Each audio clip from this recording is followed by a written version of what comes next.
Сәлем достар, байланыста жұмбақ әлем. Бүгінгі шығарылымда бірнеше рет түрмеден қашқан банк тонаушы Джон Диллинджер туралы айтатын боламыз. Джон 1903 жылы Индианаполиста дүниеге келген. Оның әкесі дүкенші болып жұмыс жасады, ал анасы 3 жасында қайтыс болған. Диллинджердің қылмысқа деген құштарлығы бала кезінен оянған болатын. 9 жасында ол ұрлықпен айналысатын алғашқы бандасын құрды. 1919 жылы мектепті тастаған соң механик болып жұмыс істей бастады. Содан кейін ол отбасымен бірге Моррисвиллге көшті. 1923 жылы ол көлік ұрлығымен ұсталып, үйіне біржола оралмауды шешті. Қысқа уақыт әскери теңіз күштерінде болғаннан кейін Джон үйленіп қалыңдығының отбасымен бірге тұра бастады. Бірақ көп ұзамай тонауға деген құштарлық қайта оянып, өз тобымен бірге дүкенді тонап сатушыны өлтіреді. Бұл үшін ол 10 жылға сотталды. Бірақ түрмеде Джон жасаған ісіне өкінді деуге келмейді. Керісінше, ол өзінің таланты мен энергиясын пайдаланатын қылмыс түрін тапты. Джон банктерді тонауға шешім қабылдайды. 1933 жылы мерзімінен бұрын босатылған Диллинджер тағы да түрмедегі жолдастарынан құралған банда жинады. Ол тобымен бірге бірнеше банктер мен дүкендер тонады. Көп ұзамай Джон қайтадан қамауға алынды. Бұл жолы ол Лима қаласындағы түрмеге жабылды. Бірақ көп ұзамай түрмеден қашуды ұйымдастырды. Банктерге шабуылдар қайтадан басталды. Диллинджердің бандасы қару-жарақты полиция бөлімшелерін тонау арқылы алып отырды.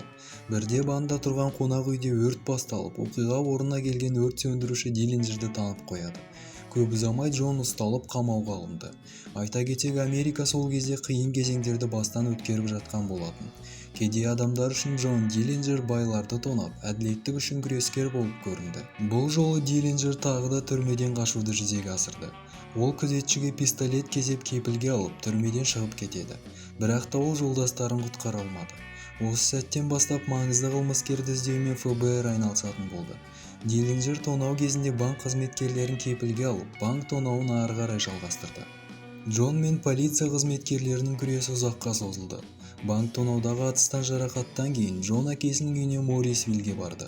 ФБР мен Диллинджердің келесі кездесуі Висконсин штатындағы курортта өтті. Қылмыскерлер қашып үлгерді, бірақ банда мүшелерінің біреуі жарақат алып, емханада қайтыс болады. 1934 жылы Джон Диллинджер түрін өзгерту операциясын жасады. Осыдан кейін ол іс жүзінде ақшасыз қалды. Басында ол Чикагода тұрып, ал кейін Мексикаға көшу туралы ойланып жүрді. Ол Румыниядан келген эмигрант Анна Сейджден пәтер жалдап тұрған болатын. Сол кезде полицейлер қылмыскерлерді ұстауға көмек беретіндерге $20,000 сыйақы ұсынды. Осылайша пәтер беруші сыйақы үшін полицейлерге Джонның тұрғылықты жерін жайып салды. Полиция Диллинджер кинотеатрдан шыққан бетте күтіп алып, 3 жерден жаралады. Джон жарақаттардан ауруханаға жетпей қайтыс болды. Бұл оқиға туралы 2009 жылы шыққан Джонни Ди атты кино шыққан болатын. Ал басты рөлді Джонни Депп ойнады. Бүгінге айтарым осы. Қазақша контентті қолдап каналға тіркеліп кетуді ұмытпаңыздар. Келесі кездескенше.